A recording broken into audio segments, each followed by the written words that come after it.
महादेवाय त्र्यंबकाय त्रिपुरांतकाय त्रिकाग्निकालाय कालाग्निरुद्राय नीलकंठाय मृत्युंजयाय सर्वेश्वराय सदाशिवाय श्रीमान महादेवाय नमः।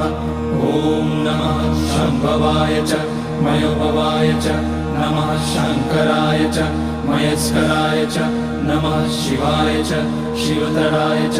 ओम त्र्यंबकं यजामहे सुगंधिं पुष्टिवर्धनम् उर्वारुकमिव बन्धनान् मृत्योर्मुक्षीयमामृतात्।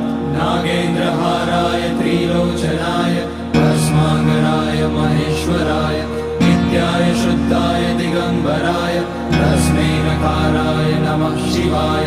मंदाकिनी सलिल चंदन चर्चिताय नंदीश्वर प्रमथनाथ महेश्वराय मंदार पुष्य बहुपुष्य सुपूजिताय